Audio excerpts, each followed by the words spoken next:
Alors, j'ai écouté ce matin du 24 décembre 2018, dans les chemins de la philosophie, c'était pas cette fois-ci avec Ariane Vanrette, mais avec une de ses collaboratrices, je sais pas une de l'équipe.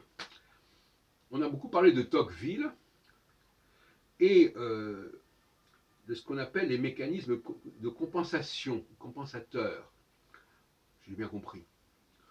Et il insistait, Tocqueville, le grand philosophe politique Tocqueville, Alexis de Tocqueville, il insistait sur l'importance de la décentralisation, l'importance de la commune, de l'organisation de la vie collective, de la vie sociale, tout en bas, en quelque sorte. Et on voit bien qu'avec les Gilets jaunes, c'est ça qui s'est défait, finalement. Ce sont des gens qui ne vivent pas une vraie vie de commune, qui sont isolés dans leur pavillon, je ne sais pas quoi, enfin bref. En tout cas, d'ailleurs, la preuve, c'est que quand maintenant, ils sont tout contents d'avoir retrouvé une vie sociale par le biais justement des ronds-points, etc. Donc finalement, ils ont trouvé là une solution à leur isolement par leur manifestation même, mais qui trahit que leur problème était à ce niveau-là. Et que finalement, s'ils avaient participé d'une solidarité, d'une activité au niveau de la commune, eh bien, peut-être qu'ils auraient mieux résolu leurs problèmes existentiels, leurs problèmes de vie. Voyez-vous ?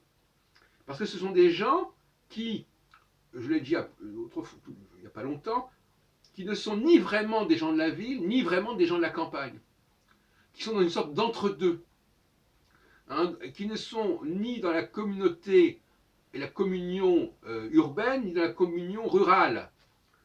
Et donc ce sont des personnages qui sont entre deux, et c'est ça leur drame.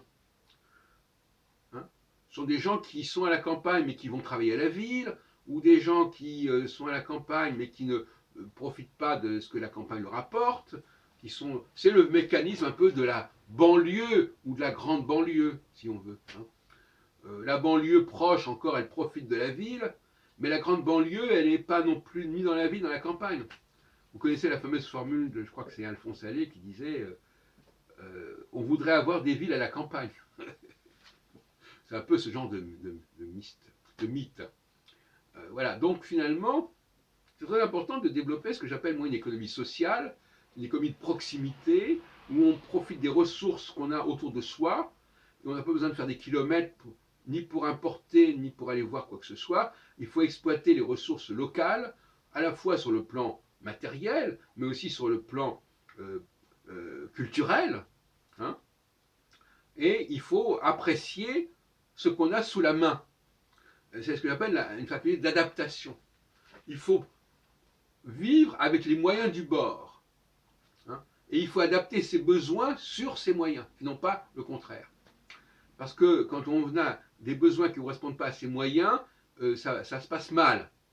Hein, il y a fait trop de dépenses, il y a des endettements, etc. Donc il faut toujours essayer de trouver un mode de vie, un art de vivre qui profite de l'environnement humain, social, végétal, animal, peu importe, de proximité. C'est ça l'art de vivre dans la commune, c'est l'art de vivre dans le quartier. Et les Gilets jaunes sont des gens qui, quelque part, étaient désocialisés sur ce plan-là.